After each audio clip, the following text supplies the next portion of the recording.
Halo, assalamualaikum teman-teman. Kenalin, aku Septiana Kusma Dewi, NIM 118250013 dari Prodi Teknik Lingkungan.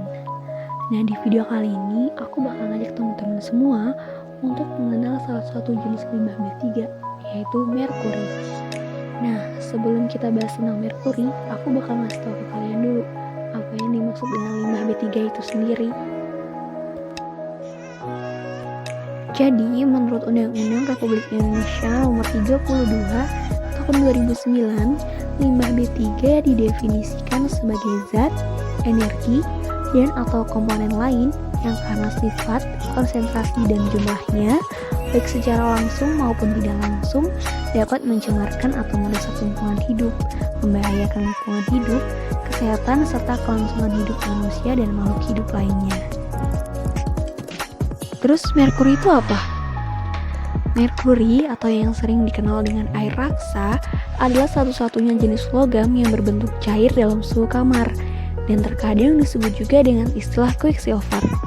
Penggunaan merkuri dapat membahayakan lingkungan dan kesehatan manusia.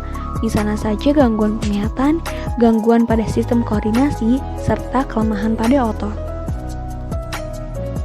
Dari mana sih sumber merkuri?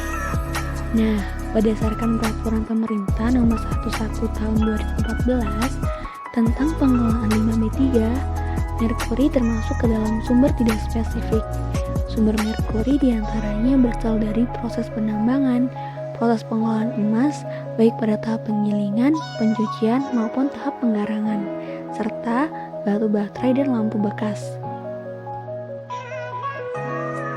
Lalu, gimana karakteristiknya? Dalam pasal 8 Peraturan Pemerintah Republik Indonesia Nomor 18 Tahun 1999 tentang pengelolaan limbah B3 tertera bahwa karakteristik limbah B3 dibagi menjadi beberapa, dan limbah merkuri ini tergolong dalam karakteristik beracun atau toksik. Kasus keracunan merkuri pernah terjadi di Jepang, disebut juga dengan tragedi Minamata, di mana banyak rakyat Jepang mengalami keracunan merkuri setelah mengkonsumsi ikan dari laut yang telah tercemar. Terus klasifikasinya gimana? Menurut Peraturan Pemerintah Nomor 74 Tahun 2001 pada lampiran ketiga, merkuri dikategorikan ke dalam limbah B3 yang terbatas dipergunakan. Untuk pengujian merkuri dapat dilakukan dengan uji TCLP. Uji TCLP adalah merupakan suatu pengujian yang digunakan untuk mempelajari perilaku limbah yang tersolidifikasi atau untuk menentukan mobilitas zat organik dan anorganik yang terdapat dalam limbah padat dan cair. Hukum mutu TCLP untuk merkuri yaitu TCLP-A sebesar 0,3 ppm dan TCLP-B sebesar 0,05 ppm. Nah, pengelolaan limbah merkuri ternyata banyak metodenya.